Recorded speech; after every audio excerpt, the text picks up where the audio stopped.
আসসালামু আলাইকুম। কোনো রকম তেল মশলা ছাড়াই আজকে ছোলা রান্না করা দেখাবো। এইভাবে কখনো খেয়েছেন কিনা জানি না, তবে আজকে আশা করছি সবার রেসিপিটা ভালো লাগবে। তাহলে শুরু করি। এটা কি বুঝতে পারছেন?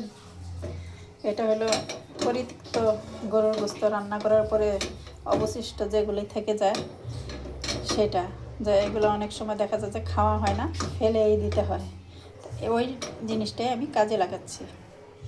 এখন এটাকে আমি চুলাটা অন করে দিচ্ছি, একটু জাল করে গলায় নেব।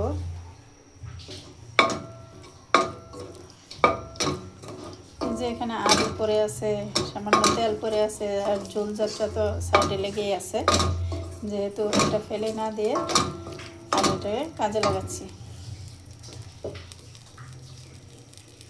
এখন এটার মধ্যে ছোলা দিয়ে দিচ্ছি। এটা আমার আগে থেকে বয়েল করা ছিল ছোলাগুলি।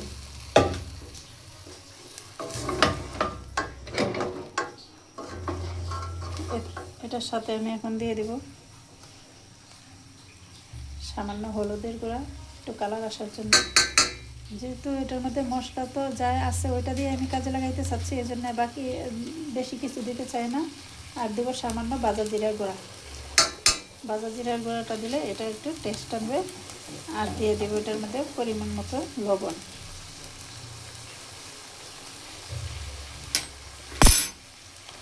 এখন ভালো করে দিয়েছে। আর পেঁয়াজটা দিয়ে দেবো। পেঁয়াজ কুচি করে রাখছিলাম, এটাও দিয়ে দিচ্ছি একসাথে। আমি ভালো করে মিক্স করে একটু ডেকে দিব কয়েক মিনিটের জন্য, 4-5 মিনিট এরকম। তাহলে রান্নাটা হয়ে আসবে ভালো করে।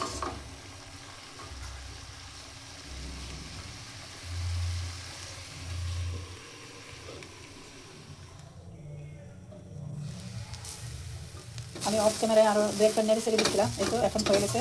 এখন আমি কাঁচামরিচটা দিয়ে দেবো, আর দিয়ে দেবো কিছু ধনিয়া পাতা। এখন আমি চুলাটা বন্ধ করে দেবো। দেখেন কত সহজে এই ছোলার বুটটা রান্না করা হয়েছে। আর এটা এত মজার কি আর বলবো, কারণ গরুর গোস্তের স্বাদটা এখানে পাবেন আপনারা বুটের মাধ্যমে। তাহলে এইভাবে মানে তরকারির পাতি না ধুয়ে এইভাবে কাজে লাগাতে পারেন, রান্না করতে পারেন এবং সেরা স্বাদটা নিতে পারেন খাবারের। এখন আমি চুলাটা বন্ধ করে দিলাম। রেসিপিটা কেমন হয়েছে কমেন্টে বলবেন।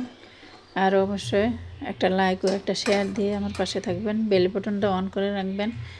আর নতুন কোনো রেসিপি আপলোড হওয়ার সাথে সাথেই নোটিফিকেশন পৌঁছে যাবে সবার আগে আপনার কাছে। আপনাদের সাপোর্টটা থাকলে কাজ করতে আরও ভালো লাগে।